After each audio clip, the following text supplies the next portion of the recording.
Imagine this. You're sitting in a dental chair, bright lights shining above you, and the dentist says, "You've got a cavity that needs to be filled." Now, instantly, your mind starts racing. Will it hurt? What will they do? Is the drill going to sound scary? Don't worry. Today, I'm going to take you through every single step of what really happens during a cavity filling, and I promise by the end of this journey, you'll feel more confident, less afraid, and maybe even fascinated by how dentistry saves your teeth.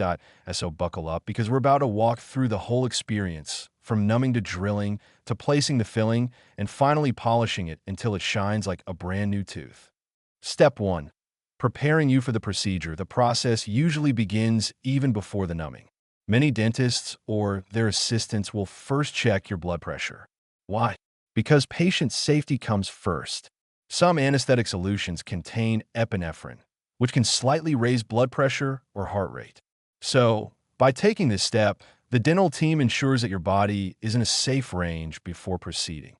After this, the dentist or assistant will often apply a topical anesthetic, a gel that tastes a bit fruity or minty, right on the gums near the tooth that needs treatment. This gel is not the main numbing agent, but it makes the next step, the injection, much more comfortable. Step 2. The local anesthetic. Here comes the part that most patients worry about, the injection. But let me reassure you, because of the topical gel, you often feel little more than a pinch or a dull pressure. And this step is critical because the local anesthetic is what ensures the entire cavity filling is pain-free. The dentist gently delivers the anesthetic near the nerve of the tooth being treated. Within a few minutes, your lip, tongue, and cheek may start to feel tingly or even slightly swollen. That's the numbness setting in. Patients often describe it as feeling like your face just went to sleep. And this is the magic. Once you're numb, you won't feel the drill, the instruments, or the filling material. Modern dentistry is designed to keep you comfortable throughout. Step 3. Rinsing and waiting after the injection. The dentist usually gives you a few minutes to relax while the anesthetic takes full effect. They may rinse your mouth with water or an antibacterial solution to keep the area clean. During this time, the dental assistant will often set up the instruments and prepare everything for the next stage. Sometimes the dentist will test the numbness by gently touching the tooth or gums and asking, "Do you feel that?" If you still feel a sharp sensation, they may give you a little more anesthetic. The goal is always to ensure that you are completely numb before moving forward. Step 4. Removing the decay. Now comes the step that everyone pictures when they think of cavity filling, the drill. But here's something most people don't know. Dentists actually use different types of drills and instruments depending on the situation. Point 1. High-speed handpiece. This is the classic drill sound you're familiar with. And yes, it sprays water. That water cools the tooth and prevents heat buildup that could damage the nerve. The high-speed handpiece is excellent for quickly removing the bulk of decay. Point 2. Slow-speed handpiece. Nicknamed Mr. Bumpy by many dental professionals because of the way it vibrates.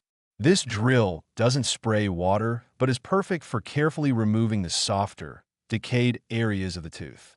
It's slower, gentler, and allows the dentist to be more precise. Point 3. Air abrasion or lasers. In some modern clinics, instead of drills, air abrasion machines or lasers can be used to remove decay. These are quieter and less intimidating, but not every cavity or clinic is suited for them. During drilling, you'll also notice a suction tube or saliva ejector inside your mouth. This tool is incredibly important. It removes the water, saliva, and tiny debris particles so nothing collects in your throat. It also helps you breathe more comfortably. Step 5. Checking for remaining decay. Once the visible decay has been removed, the dentist may use a cavity detector dye or an explorer tool to ensure no soft, decayed tissue is left behind. If tiny spots remain, they'll go back in with the drill to clean them out.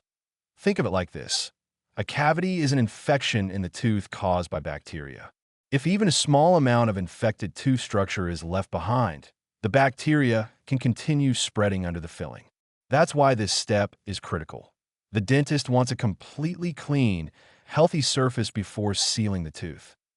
Step 6. Preparing the tooth surface. Now that the cavity is fully cleaned out, the dentist must prepare the surface to hold the filling. 4 tooth-colored fillings. also called composite resin fillings. This involves a step called etching. Etch is a special blue gel made of mild acid. It's placed directly on the enamel and dentin for a short time, usually 15 to 30 seconds. The purpose of this gel is to roughen the microscopic surface of the tooth, creating tiny pores that the bonding agent can grip onto. After the etch, the gel is rinsed away and the area is carefully dried. At this moment, you may notice the dentist dimming the bright overhead light. Why?